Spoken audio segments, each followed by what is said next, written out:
aquella luz verdadera que alumbra a todo hombre, venía a este mundo. En el mundo estaba, y el mundo por él fue hecho, pero el mundo no le conoció. A los suyos vino, y los suyos no le recibieron. Mas a todos los que le recibieron, a los que creen en su nombre, les dio potestad de ser hechos hijos de Dios, los cuales no son engendrados de sangre, ni de voluntad de carne, ni de voluntad de varón, sino de Dios. Y aquel Verbo fue hecho carne, y habitó entre nosotros, y vimos su gloria, gloria como del unigénito del Padre, lleno de gracia y de verdad. Mi deseo en esta mañana es pensar en Navidad, pensar en las verdades de la Navidad, no por medio de una de las narraciones que quizás podremos encontrar en Mateo, en Lucas, quizás en Marcos, sino a través de este pasaje que nos habla de la encarnación de Cristo, de lo que celebramos en la Navidad, y pensarlo a nivel de palabras simples de Juan, el Evangelio de Juan siendo un evangelio simple en cómo comunica verdades, pero también muy profundo teológicamente. Alejandro creo que ya ha mencionado esta cita de Agustín de Hipona sobre el Evangelio de Juan, que dice: el Evangelio de Juan es lo suficientemente profundo para que un elefante nade en él, y lo suficientemente superficial para que un niño no se ahogue. Y la idea es que Juan es muy profundo teológicamente, pero lo puede entender hasta un niño. Tiene verdades que pueden penetrar la vida de un infante al entender lo que es la fe, a entender quién es Jesús. Y hoy quiero, pensando en esa manera de comunicar de Juan, quiero pensar en la Navidad, pensar en las verdades de la Navidad por medio de 3 preguntas simples.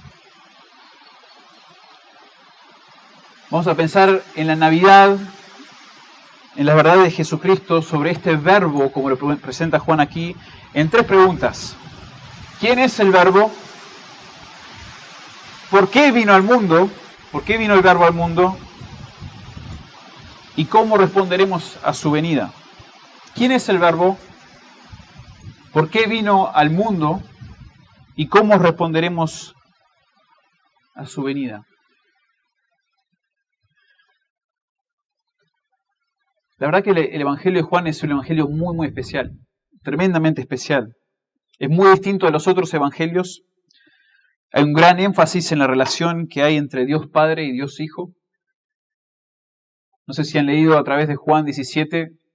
Juan 17 es hermoso, es muy profundo, y a veces hay que leerlo varias veces para entenderlo bien. Entonces hay un énfasis muy claro en la relación que hay entre Dios Padre y Dios Hijo. Y también hay un énfasis muy grande en la fe, en creer en Jesús.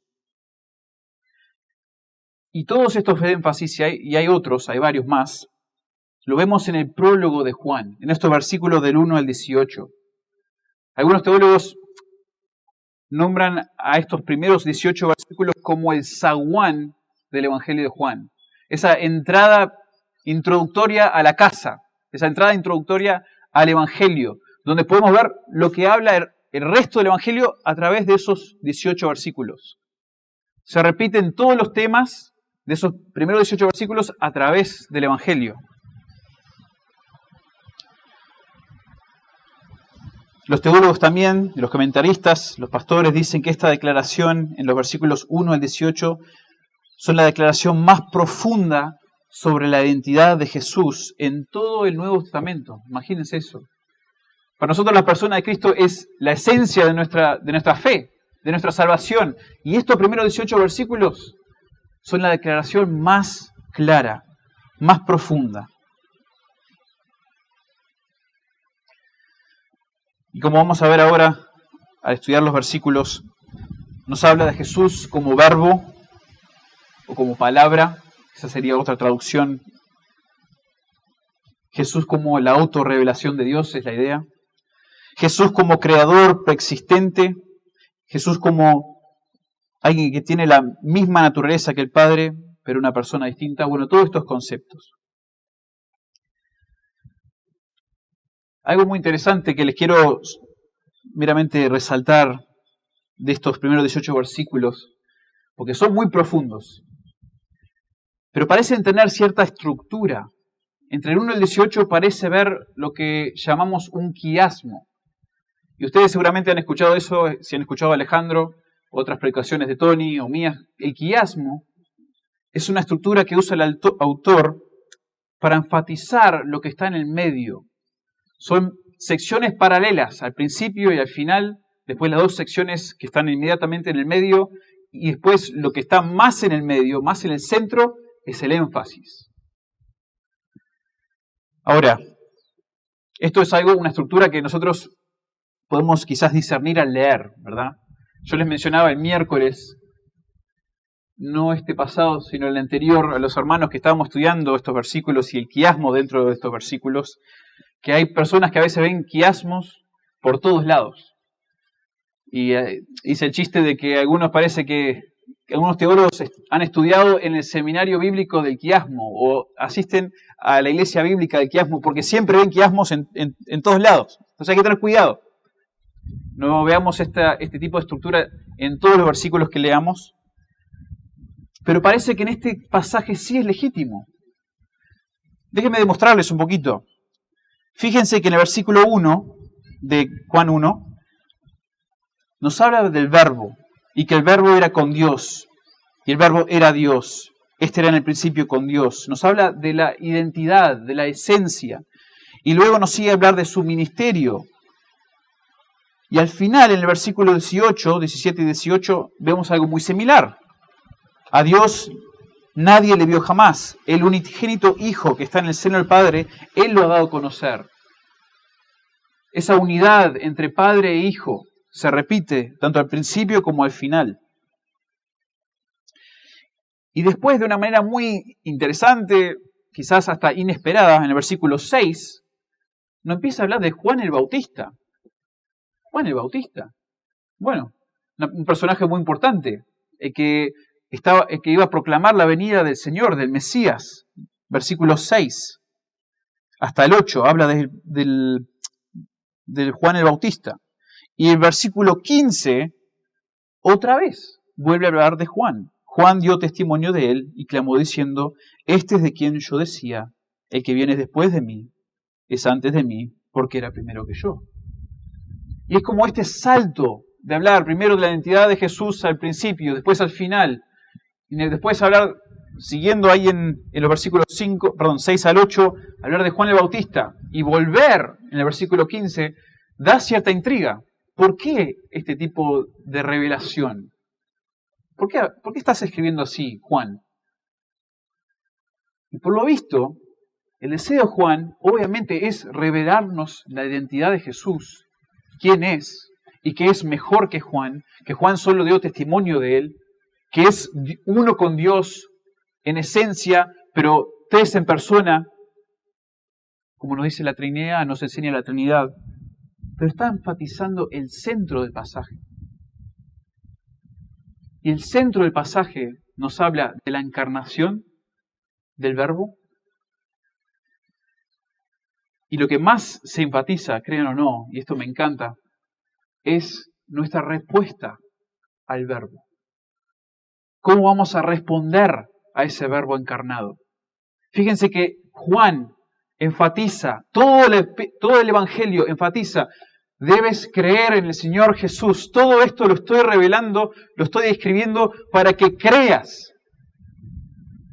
Y verdaderamente creas, que tengas fe, no solo que Jesús existió, ni tampoco que solo es la esencia del Padre, sino que deposites tu fe en Él. Y ese es el centro del quiasmo, del prólogo de Juan, que debemos responder todos. No hay otra opción. Si Jesús es quien dice que es y quien Juan dice que es, Hay que responder. No se puede solo ignorar. Si ignoras a este Jesús, ya has respondido que no lo deseas, que lo rechazas. Si eres indiferente ante Jesús, lo has rechazado.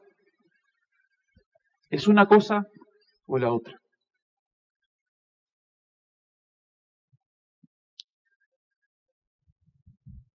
Entonces, nuevamente, vamos a ver estos versículos 9 al 14 por medio de estas tres simples preguntas, hermanos.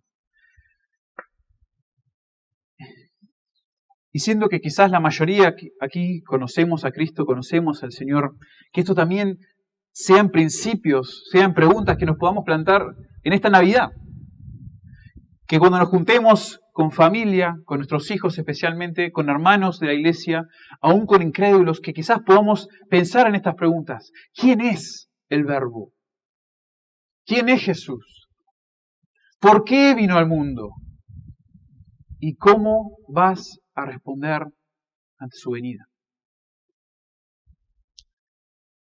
Entonces, comencemos respondiendo a la primera pregunta. ¿Quién es el Verbo? Porque después, para entender su venida y después para responder correctamente a su venida, es muy importante que entendamos quién es.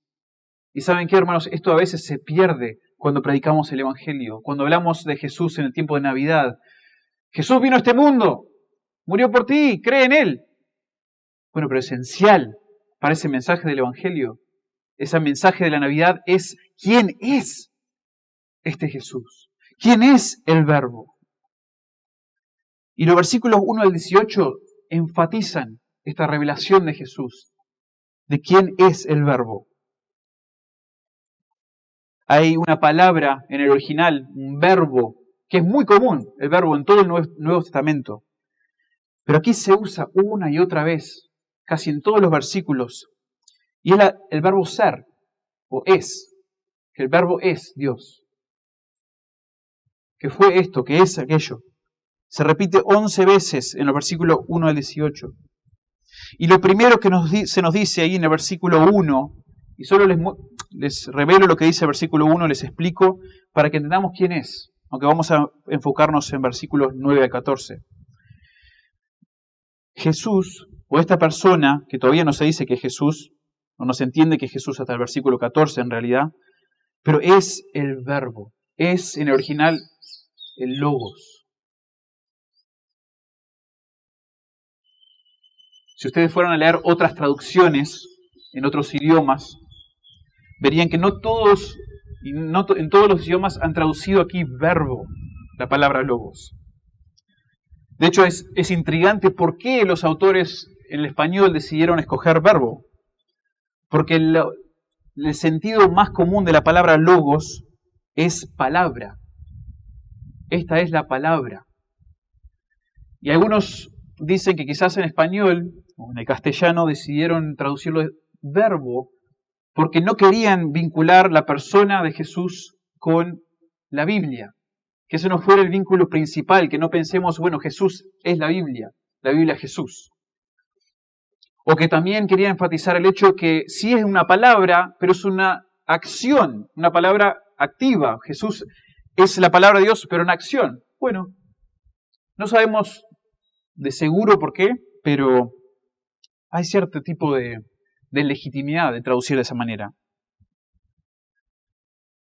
Pero creo que lo que se pierde cuando se traduce verbo es que no inmediatamente vinculamos al Antiguo Testamento y al énfasis continuo de que Dios siempre se está revelando a la creación, a la humanidad, a su pueblo Israel por medio de su palabra. Siempre se está autorrevelando por medio de estas personas, por medio de visiones. Y en el Antiguo Testamento Dios utiliza su palabra como modo de revelación y como fuerza dinámica de su voluntad. Cuando Dios dice que algo sea hecho, va a ocurrir. Cuando Dios va a crear los cielos, la tierra, habla y se crea. El Salmo 33:6 dice: por la palabra de Jehová fueron hechos los cielos, y todo el ejército de ellos por el aliento de su boca. Y después otro versículo muy conocido de Isaías 55:11. Así será mi palabra que sale de mi boca. No volverá a mí vacía, sino que hará lo que yo quiero y será prosperada en aquello para que la envié. Entonces lo que está diciendo aquí, el verbo, que esta persona, que todavía no sabemos que es Jesús, cuando leemos Juan, el verbo describe a esta persona como la autorrevelación de Dios. Él es la máxima expresión de la voluntad de Dios y quien contiene todo el poder absoluto y divino que se manifestó en la creación. Tremendo. Él es la revelación máxima. Dios usa su palabra en varios pasajes para crear cosas, para hacer cosas increíbles. Y lo que dice aquí es que esta persona es aún mejor. Es la revelación máxima de su palabra. También nos dice el versículo 1 que el verbo es uno con Dios, pero distinto a Dios. El versículo dice: el verbo era con Dios y el verbo era Dios. Ahora, ustedes quizás han escuchado diferentes argumentos en cuanto a este pasaje. La teología cristiana considera esta frase como una de las más profundas y misteriosas de toda la Biblia. Esta frase afirma que el verbo es la misma esencia que Dios Padre, pero no la misma persona.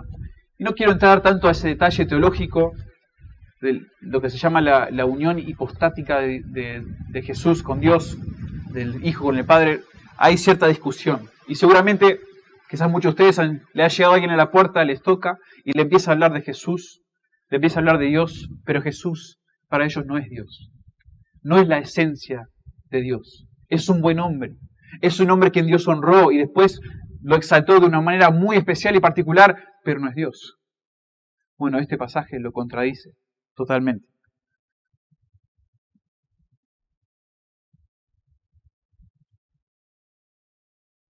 El verbo es la misma esencia que el Padre, pero otra o una diferente persona.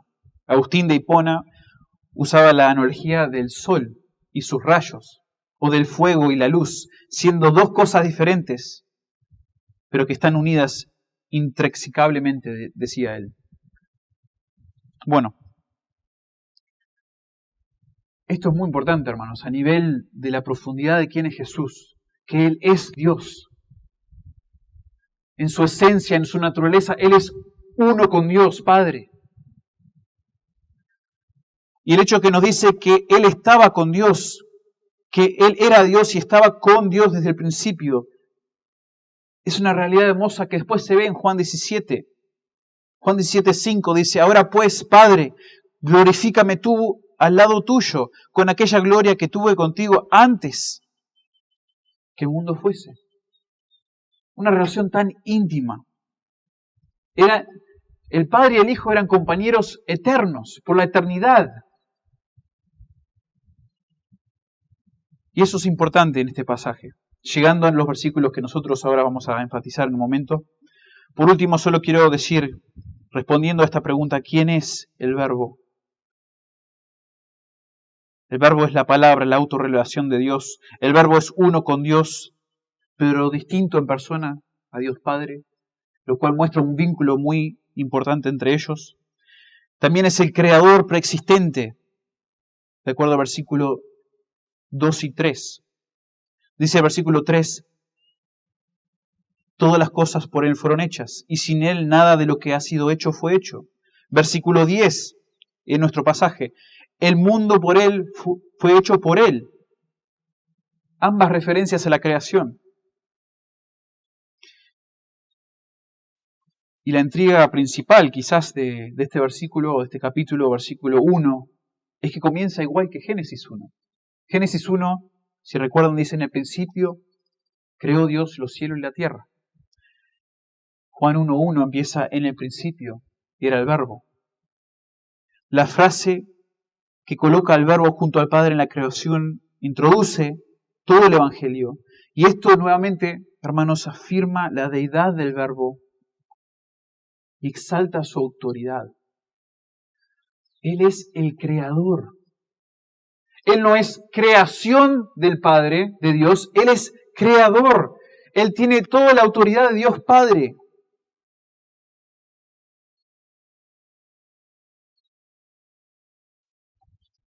En el siglo III y IV hubo una herejía tremenda en la iglesia, que en parte es de donde hoy vemos las herejías de los testigos de Jehová y de los mormones, el arrianismo, que decía que Él no era creador, sino parte de la creación. Arriano, que ni era un pastor de una iglesia, dijo, hubo un tiempo cuando el Verbo no era, y que Jesús fue creado por el Padre. Pero Juan 1 niega esto, hermanos. Y esto es súper importante. Es crucial para nuestra salvación, para nuestra fe, que el Hijo, que el Verbo sea uno con el Padre. Nunca hubo un tiempo cuando el Verbo no era. El Verbo es eternamente Dios. Y esto es muy, muy significante a la hora de pensar en su venida, la importancia de su venida y después la importancia de la salvación para la humanidad. La historia que yo le menciono de esta herejía del arrianismo y de Arrio, una persona que promovía esto a través de todo el mundo, por decirlo así, en ese momento, todo el mundo del cristianismo, resultó en un gran concilio, y yo les compartía esto a los hermanos el miércoles pasado, el concilio de Nicea. Y en el concilio de Nicea se debatió por 41 días, se debatió y se habló sobre la esencia de Jesús, del Verbo. ¿Quién es el Verbo? 41 días, más de 2000 líderes de todas las iglesias. Y la historia cuenta, y les mencionaba esto a los hermanos el miércoles, que tanto era la lucha y el fervor por una posición o por otra, que en un momento Arrio, él declara su postura, y un pastor, cuenta la historia, llamado San Nicolás, o Nicolás, que supuestamente es nuestra referencia hoy de Papá Noel, que ama a los niños y es muy tierno, se acerca a Arrio y le da una trompada en la cara. Porque él dice, no puede ser que estés negando que Jesús es Dios. Le da una trompada, dice la historia. Así que cuando hablen de Papá Noel, piensen en el primer Papá Noel, quien era muy ferviente por la deidad de Cristo, que Jesús es Dios, que el Verbo es Dios. Y ellos escribieron, después de este concilio, escribieron un credo. Y el credo decía lo siguiente: creo en un solo Dios, Padre Todopoderoso, Creador del cielo y la tierra, de todo lo visible y lo invisible. Y creo en un solo Señor, Jesucristo, Hijo único de Dios, nacido del Padre antes de todos los siglos, eternamente, Dios de Dios, luz de luz, Dios verdadero de Dios verdadero, engendrado, no creado, de la misma naturaleza del Padre, por quien todo fue hecho. Y acá, ¿por qué es tan importante todo esto en parte? Aparte de la gloria de Dios mismo, que por nosotros los hombres y por nuestra salvación bajó del cielo. Para que su venida tenga alguna importancia, para que nuestra salvación tenga algún cumplimiento, Él tiene que ser Dios, y es Dios. Tiene toda la autoridad de Dios, como el Verbo.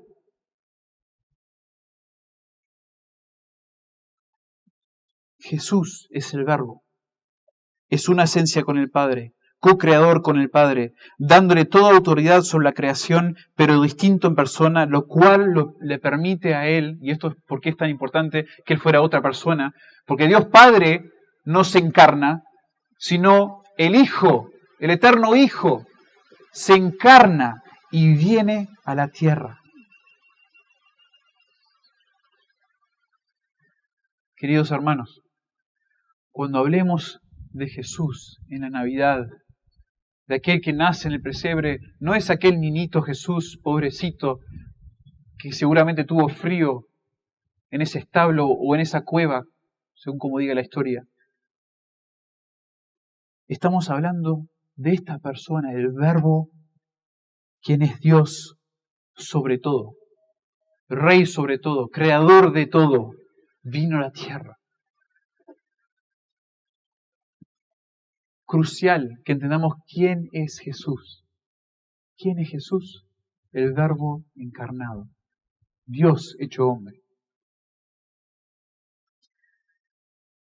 La segunda pregunta, simple, que nos explica este pasaje es ¿por qué vino al mundo? ¿Por qué vino al mundo? Y esta pregunta tiene dos sentidos. Al contestarla vamos a saber las razones por las que vino, pero a la misma vez comunica el asombro de su venida. ¿Por qué vendría? Siendo el Verbo, siendo Dios, ¿por qué?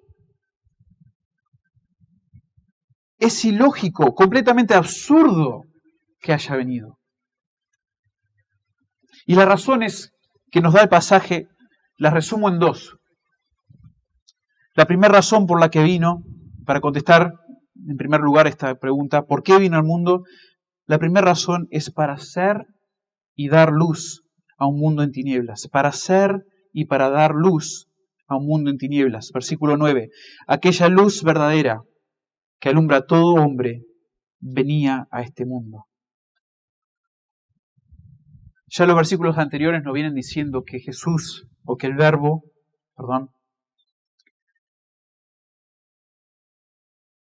es Dios. El Verbo era Dios, el Verbo estaba con Dios, que todo fue hecho por Él. En Él estaba la vida, dice el versículo 4, y la vida era la luz de los hombres. La luz en las tinieblas resplandece y las tinieblas no prevalecieron contra ella. Y aquí en el versículo 9 se le agrega a esa palabra luz, al describirlo como la luz, como la verdadera luz. ¿Por qué? Bueno, eso incluye dos explicaciones. Él es la luz verdadera porque es la luz genuina. En Juan se usa mucho esta palabra, en el original, verdadero, para decir y resaltar los verdaderos adoradores. ¿Se acuerdan en el capítulo 4? Cuando le habla a la mujer samaritana. Él vino a buscar los verdaderos adoradores. Los verdaderos adoradores le adoran en espíritu y en verdad. Jesús también, después en el capítulo 6, versículo 32, es el verdadero pan del cielo. Ustedes piensan, le dice Jesús, ustedes piensan que el maná, el pan que les dio Dios en el desierto fue algo increíble. Bueno, yo soy el pan verdadero. Ustedes recuerdan a Moisés y recuerdan todos sus hechos como algo increíble. Y es verdad. Pero yo soy el pan verdadero. Él también, capítulo 15, versículo 1, es la vid verdadera. Entonces aquí lo que nos está diciendo en parte es que el Verbo es la luz genuina. Otros dicen iluminar, pero Jesús es la única luz genuina. La única. Hay muchas sectas, hay mucho estudio que dicen, bueno, ¿quieres ser iluminado? Ven y estudia con nosotros. Ven y aprende de nosotros. Bueno, nada ilumina el corazón y la mente como Jesús. Pero el otro sentido que nos da esta palabra verdadera, que el Verbo es la verdadera luz o la luz verdadera, es que Él es la luz máxima, definitiva. Nuevamente les refiero al Antiguo Testamento, porque esto es algo común en el Evangelio de Juan, que Jesús usa e ilustra con ocurrencias, con enseñanzas del Antiguo Testamento, y después dice, pero yo soy, o lo que yo te doy, es la expresión máxima, es la definitiva. Y sabemos que en el Antiguo Testamento, por medio de las revelaciones que Dios daba, por medio de la ley y la sabiduría, se le daba cierta luz a las personas.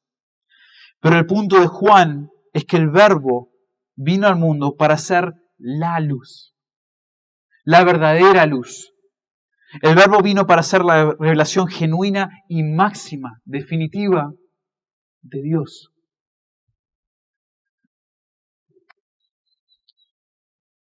A veces nuestra vida, hermanos, aún como creyentes, más como incrédulos, es una confusión. El pecado confunde. Nosotros nos extraviamos y empezamos a formar hábitos de pecado, aún como creyentes a veces, y cada vez menos entendemos qué está pasando en mi vida espiritual. Yo ni sé ya qué está mal conmigo. ¿Qué está pasando en mi corazón? ¿Por qué? ¿Por qué no obedezco al Señor? ¿Por qué sufro? ¿Por qué lucho? ¿Por qué es tan frustrante mi vida espiritual? La revelación máxima, la manera o a quién debemos acudir principalmente es a Jesús. Es buscarlo en los evangelios, es leer de Él, es orar a Él, es adorarle. Él es la fuente de nuestra fe, de nuestro crecimiento. Él es la verdadera luz, genuina, definitiva, máxima. El Verbo no solamente vino para hacer y dar luz a un mundo en tinieblas, sino para demostrar también la gloria de Dios. Y voy resumiendo, para demostrar la gloria de Dios en versículo 14. Y aquel Verbo fue hecho carne y habitó entre nosotros, y vimos su gloria, gloria como del unigénito del Padre, lleno de gracia y de verdad. Y otra vez, referencias al Antiguo Testamento. En el Antiguo Testamento la gloria de Dios se veía de manera presencial al menos por medio de tabernáculos, por medio de templos, por medio de visiones y autorrevelaciones.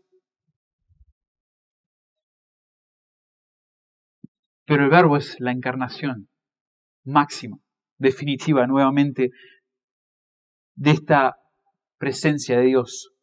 Al encarnarse, nos dice el versículo 14, aquel Verbo fue hecho carne, se encarnó y habitó entre nosotros. Y esa palabra es muy intencional de parte de Juan. Porque esta palabra en el Antiguo Testamento era la que se usaba para decir que Dios, por medio del tabernáculo, por medio del templo, está entre nosotros. Su presencia está aquí. Los judíos daban gracias a Dios por tener su presencia cerca. Las tribus, todas querían estar más cerca al tabernáculo, si podían.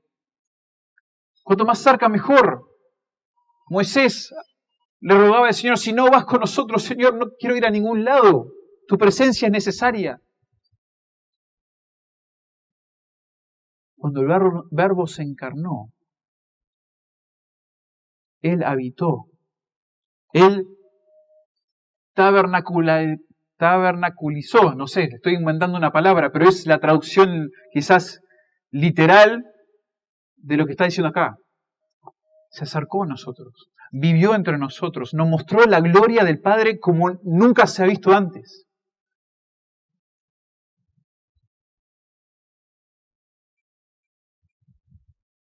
Y nos manifestó el carácter de Dios de una manera increíble. Y vimos su gloria lleno de gracia y de verdad. Y los estudiosos piensan que esto probablemente es una referencia a Éxodo capítulo 34, en particular el versículo 6, que se considera uno de los pasajes más autorreveladores de Dios en cuanto a su carácter, su persona. Y después de que Moisés le pide, Señor, quiero ver tu gloria, muéstrame tu gloria, quiero conocerte, se dice Éxodo 34, 6, y pasando Jehová por delante de él proclamó, Jehová, Jehová, fuerte, misericordioso y piadoso, tardo para la ira y grande en misericordia y verdad. Grande en misericordia y verdad. Y estas dos palabras juntas se ven a través del Antiguo Testamento y estas son las palabras a las cuales está aludiendo seguramente el apóstol Juan. Estas dos palabras se usan en el Antiguo Testamento para resumir la bondad y la gloria de Dios. Y aquí Juan hace lo mismo al describir al Verbo encarnado. El Verbo vino a demostrar esa misma gloria a Juan, sus discípulos y a un mundo en tinieblas. Hermanos, Él es la revelación máxima. Él es el acercamiento máximo de Dios al hombre, Jesús. Él es la revelación más clara del carácter de Dios Padre, de su carácter bondadoso, su gloria. Y esto lo refleja el autor de Hebreos, pasaje conocido, versículos 1 al 3. Dios, habiendo hablado muchas veces y de muchas maneras en otro tiempo a los padres por los profetas, en estos postreros días nos ha hablado por el Hijo, a quien constituyó heredero de todo y por quien asimismo hizo el universo. Fíjense otra vez, Él es creador junto al Padre, el cual, siendo el resplandor de su gloria y la imagen misma de su sustancia, y quien sustenta todas las cosas con la palabra de su poder. Él es la revelación máxima. Él muestra la gloria del Padre.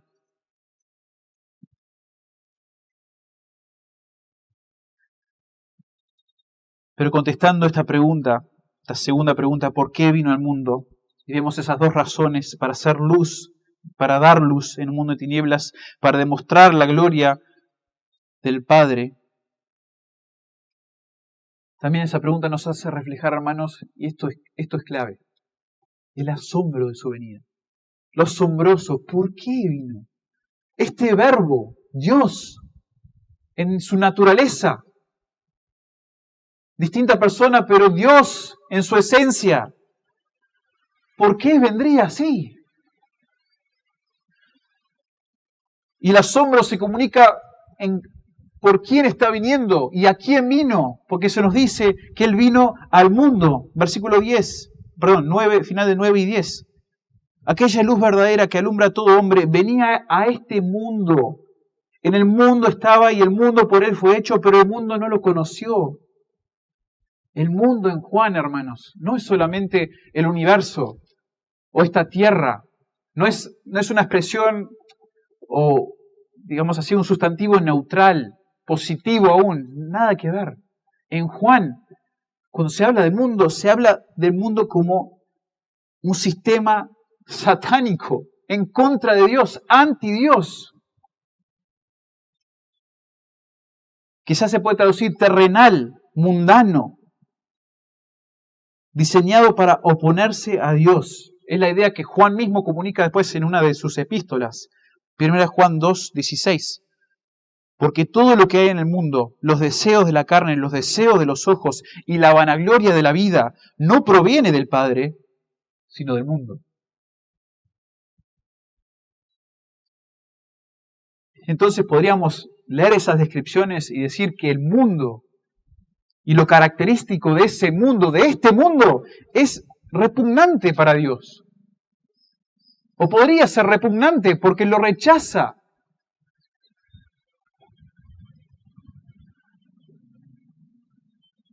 Juan 3:19, unos capítulos más adelante. Y esta es la condenación, que la luz vino al mundo, y los hombres amaron más las tinieblas que la luz, porque sus obras eran malas. ¿Por qué? ¿Por qué vendría? Y lo asombroso es que en este contexto de un mundo anti Dios, y con cada individuo en este mundo siendo un enemigo de Dios, Jesús describa el amor de Dios en este versículo, o en el versículo tan amado, tan memorizado, tan recitado que conocemos todos, Juan 3:16, y continuado, donde dice, porque de tal manera amó Dios al mundo anti Dios, al mundo que le odia, que ha dado a su Hijo unigénito, su Hijo, su compañero eterno, de siempre, quien es uno con Él. Él dio a su Hijo unigénito por el mundo que lo odia, para que todo aquel que en Él cree no se pierda, mas tenga vida eterna. Porque no envió Dios a su Hijo al mundo para condenar al mundo. Eso es asombroso. Es lo más lógico. Tendría que condenar al mundo. Sino que envió a su Hijo para que el mundo sea salvo por Él. Increíble. Lo lógico sería que Dios nos condene a todos por nuestra maldad y por nuestro desvío de su voluntad. Pero en vez de eso, Dios dio a su único Hijo, su Hijo especial, su compañero desde la eternidad pasada, para que el mundo pueda ser salvo por Él. Tremendo. Me hace pensar en el himno favorito de muchos de ustedes. Maravilloso ese gran amor. Uno de los versos dice esto: grande misterio. Dios el inmortal, muriendo en la cruz, entregó su ser. Ni mente humana ni angelical jamás la puede comprender. Inexplicable es el infinito amor que demostró mi Salvador. Un amor, hermanos, increíble. Que por este mundo, quien odia a Dios, anti Dios, Él diera a su Hijo unigénito. Juan 12, 46. Yo, la luz, he venido al mundo para que todo aquel que cree en mí no permanezca en tinieblas. ¿Por qué vino al mundo? ¿Por qué vino al mundo? Nos vino a dar luz. Nos vino a demostrar la gloria, pero vino también asombrosamente a morir, a dar vida eterna a aquellos que no merecemos, hermanos. Y si no conoces al Señor, no mereces esto. Y es asombroso, y espero que sacuda tu ser, tu corazón, pensar que el Verbo se encarnó para morir por ti, quien no le amas, sino que lo odias. Y porque Él es el Verbo, y porque Él vino, surge la tercera pregunta: ¿cómo responderemos a su venida? ¿Cómo vas a responder? Muy necesaria esta pregunta. Su venida a la tierra y su increíble amor, demostrado por la muerte del Hijo de Dios, demanda una respuesta. Y esto se representa a través del Evangelio de Juan. No sé si han observado en Juan que hay un concepto dualista, donde dos puntas, dos entidades están en contra una de la otra. No hay una opción media, es o una cosa o la otra. Y la una se opone a la otra. Los conceptos de vida o muerte. ¿Tienes vida eterna o tienes muerte eterna? No hay entre medio. El concepto de luz o tinieblas. Estás en una en la otra. ¿Eres hijo de Dios o eres del mundo? ¿Tienes fe o no? O incredulidad. Y aquí entramos al énfasis, hermanos, de la sección. Como yo les mencionaba, esta parte donde hay que responder. En el 10 al 13 tienes que rechazar o recibir al Verbo. Algunos lo rechazaron, otros lo reciben. La respuesta negativa a la invitación es rechazar al Verbo. Y ahí lo relata el versículo 10 y 11. El mundo que Él creó y muchos de su propio pueblo lo rechazaron. En el mundo estaba, y el mundo por Él fue hecho, pero el mundo no le conoció.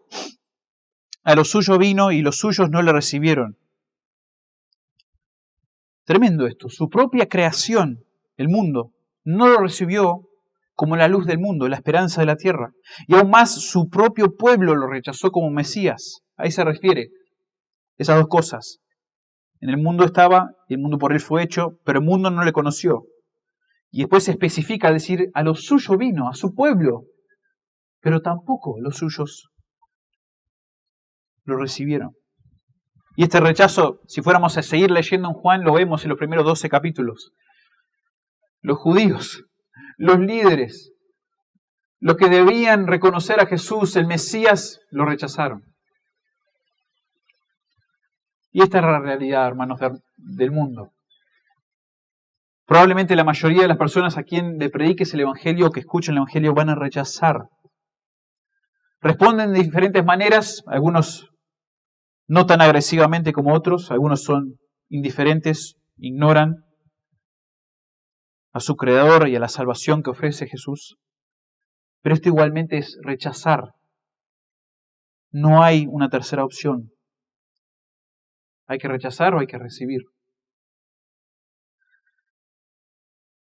Quizás estás escuchando hoy y cuestionas tu salvación, no sabes si eres salvo o no, o claramente no eres creyente. Hay que hacer algo con este Jesús. Hay que hacer algo con esta autorrevelación de Dios que vino al mundo. No puedes dejarlo ahí como algo que ignoras, ese cuento lindo del niño Jesús y de los reyes magos y de los pastores. Este es Dios hecho hombre, quien vino de una manera asombrosa a morir en la cruz. Y el mundo que no responda a Él ya es condenado, dice después de capítulo 3, versículo 16, ese versículo famoso que leímos. Todos los que no creen ya han sido condenados. No estás en un lugar neutro. Si no has creído, estás condenado ahora y serás por la eternidad.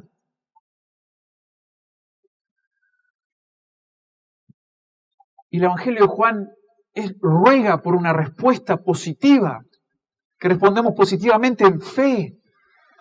El Evangelio de Juan no ignora que Dios es soberano sobre la salvación.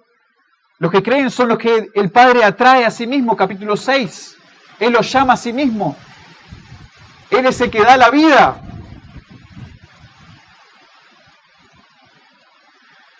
Pero tienes que creer. Si estás aquí, si escuchas este sermón o alguno otro con el Evangelio, Dios está dándote la oportunidad de creer. Si crees, Él te ha elegido. Él te ha traído a sí mismo. Hoy puedes creer. Nunca tienes la excusa de decir, bueno, quizás Dios no me eligió. ¿Cómo que me estás forzando el Evangelio encima si a mí Dios quizás ni me eligió? Si el Evangelio se te está dando en tu cara, debes creer. Es tu responsabilidad. Y si no crees, has sido condenado por tu propia decisión. Es tu responsabilidad creer. Ese es un énfasis tremendo en Juan.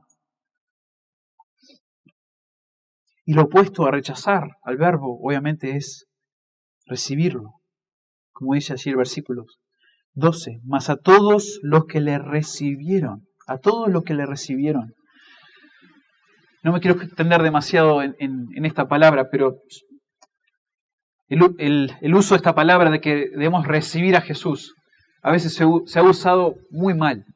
Se ha hablado de que, bueno, solo tienes que recibir a Jesús en tu corazón. Haz esta pequeña oración. Repite esta oración conmigo y sos salvo. Has recibido a Jesús en tu corazón. Se ha usado este versículo muy mal, hermanos. Muy mal. Recibirlo implica mucho más. De hecho, se nos explica en el contexto mismo. Recibir a Jesús es creer en Él. Mas a todos los que le recibieron, a los que creen en su nombre. Los que creen en su nombre. Verbo muy usado en Juan. De hecho, no hay ninguno que se acerque ni a la mitad. 100 veces se usa la palabra creer en el original, en el Evangelio de Juan. Y creo que en los otros libros ninguno llega ni a 50. El Evangelio fue escrito para que sus lectores puedan creer, que crean, que tengan fe. Y nuevamente, creer no es solamente afirmar la persona de Jesús o afirmar que Él murió en la cruz por mí. No es solamente afirmar o aceptarlo. Un evangelista, un predicador muy conocido, y seguramente muchos de ustedes los han escuchado, quien ha sido muy apasionado por el tema de la verdadera fe, del arrepentimiento, el pastor Paul Washer, dice: la verdadera fe en Jesucristo no es validada por una confesión verbal apasionada o por lo que supuestamente sentimos en nuestros corazones. Más bien, se demuestra que es verdadera o falsa por el grado en que su persona y su voluntad determinan nuestras acciones y dirigen el curso completo de nuestras vidas. Todo has extraído de Él. Todo has depositado, tu fe, tu confianza, y por tanto te arrepientes delante de Él y depositas toda tu confianza en Él. Creer es entregar tu vida en las manos de otro. Por ilustrarlo, es como poner tu vida en las manos del cirujano para que te remueva el cáncer de tu vida. Es reconocer tu incapacidad de que tú puedas remover ese cáncer y por lo tanto le ruegas al cirujano que intervenga y entregas tu cuerpo para que haga lo necesario para remover ese cáncer. Que en el sentido bíblico, el cáncer nuestro, el pecado, ofende a Dios. Y nos damos cuenta que hemos ofendido a Dios. El Espíritu está trabajando en nuestras vidas y decimos, yo no conozco a Dios, he ofendido a Dios. Dios, no solamente quiero afirmar que tú eres un buen cirujano y puedes removerlo, me entrego a ti para que intervengas, porque además estoy muerto, condenado para siempre.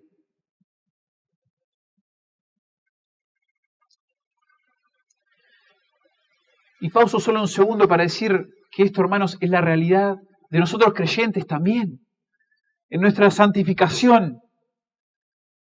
Cuando hay pecados en tus vidas habituales, cosas que haces y te das cuenta que caes nuevamente una y otra vez, nuestra vida sigue siendo una vida de fe, de confianza, de reconocer primeramente, Dios, estoy errando en esto una y otra vez.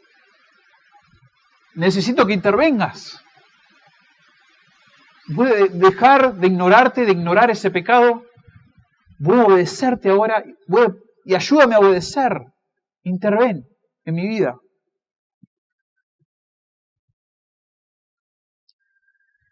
Y el pasaje nos dice que la persona que recibe al Verbo, que tiene fe en el Verbo, es así como llega a nacer de Dios. Y aquí otra vez ese énfasis de que Dios es el que nos da la salvación. Responder positivamente significa nacer de Dios. No es un nacimiento generado por el hombre o por nosotros mismos, como dice ahí el versículo 13, la segunda parte. Aquellos que no son engendrados de sangre, ni de voluntad de carne, ni de la voluntad de varón, sino de Dios. Dios dio a su Hijo unigénito para que otros puedan ser sus hijos. Entonces, cuando respondes en fe al Verbo, esto es increíble, hermanos. Cuando respondes positivamente al Verbo, dejas de ser un hijo en tinieblas, un hijo de desobediencia, como dice en Efesios, un hijo del diablo, como dice Juan 8:44, dejas de ser un hijo de ira, lo cual resulta en nuestra condenación eterna,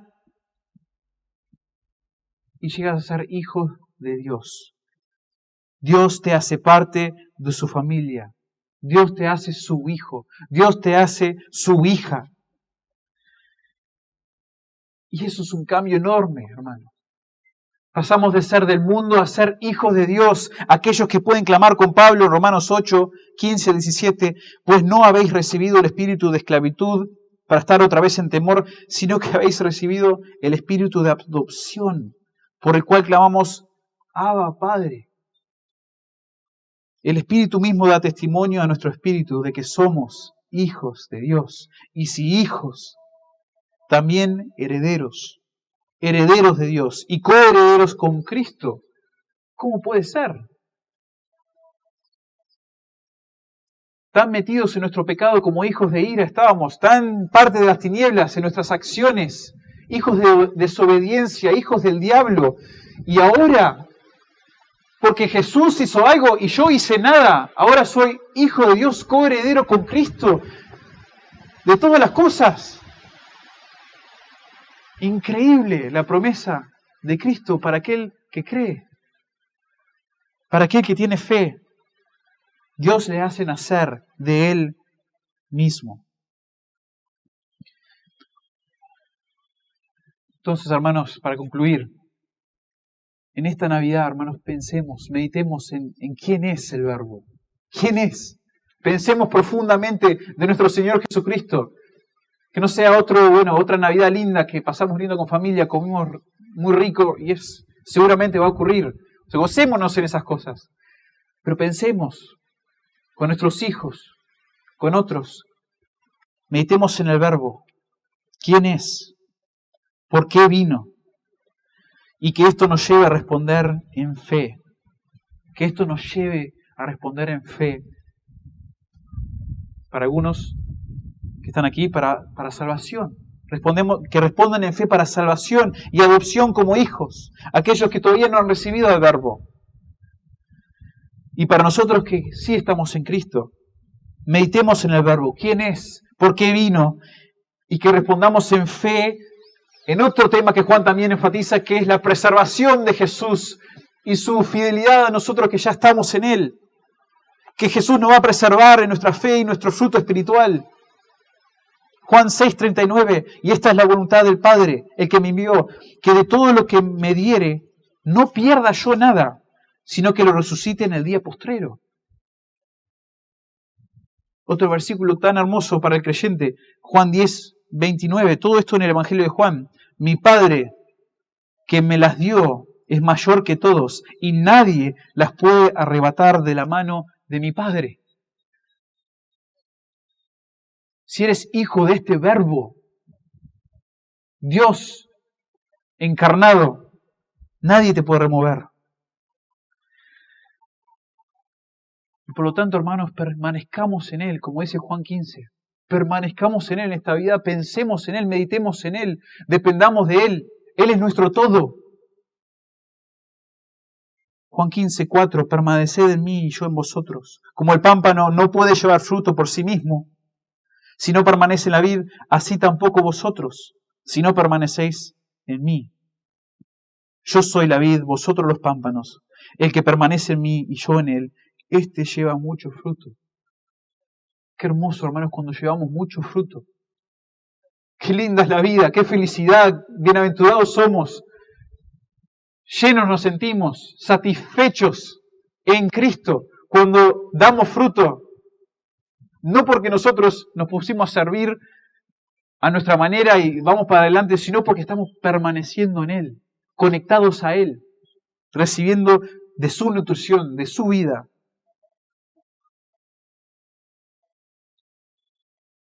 Este lleva mucho fruto, porque separado de mí, nada podéis hacer. El que en mí no permanece, nuevamente para aquellos que no conocen al Señor, el que en mí no permanece será echado fuera como pámpano y se secará, y lo recogen y los echan en el fuego y arden. Hermanos, que esta Navidad sea un tiempo de gozo, sea de celebración. Disfrutemos con nuestras familias, con otros creyentes, hasta quizás con familia que no conoce al Señor, disfrutémonos, pero pensemos en la profundidad del verbo. ¿Quién es? ¿Por qué vino? ¿Y cómo vamos a responder? ¿Cómo vamos a responder? Que haya cierta solemnidad, seriedad, al menos en nuestros corazones, de que si realmente estamos en Cristo o no, y si realmente estamos disfrutando, celebrando y viviendo para ese verbo, permaneciendo en nuestro Señor Jesucristo. Eso es lo que hace la Navidad grandiosa, disfrutable. Ese es nuestro Cristo. Ese es el niño que vino a nacer, el verbo encarnado. Vamos a ver. Querido Dios, te damos gracias por Jesucristo, por el verbo encarnado, quien vino a este mundo, Señor, humillado totalmente, porque no solamente se hizo hombre, tomó la forma de un siervo, sino que sufrió la muerte más humillante, pero siendo un Dios. Eso, Señor, nos mueve, nos debe conmover, nos debe sacudir, Padre, en nuestra vida espiritual. Oro, Señor, que para aquellos que no te conocen, que tu Espíritu, Señor, los inquiete esta Navidad, que no los deje descansar hasta que respondan. Y nuestro deseo, Señor, es que respondan positivamente, que ellos crean, que ellos reciben al Señor Jesús, depositando su fe en Él, que se arrepientan de sus pecados, Señor, y clamen a ti por misericordia, porque eres un Dios de misericordia, porque eres un Dios que le has dado la oportunidad de creer hoy, porque el Evangelio se le ha sido predicado hoy. Señor, que ellos lleguen a creer en el Verbo y lleguen a vivir una vida llena, plena en ti, Señor. Y por nosotros que somos tus hijos, Padre, rogamos que sigas obrando en nosotros, que seamos humildes, Señor, que esta Navidad nos haga reflexionar mucho en quién es la prioridad, quién ha sido la prioridad de nuestras vidas. Y Señor, que permanezcamos en ti, en tu persona, que dependamos de Cristo día tras día, que le amemos más, que le adoremos, Señor, con nuestras palabras, con nuestras acciones. Padre, nuestro deseo es que salves a muchos en Lobos en esta Navidad, que lo traigas a tus pies y que experimenten la vida eterna, la vida contigo, por el resto de sus vidas y por la eternidad. En tu nombre oramos. Amén.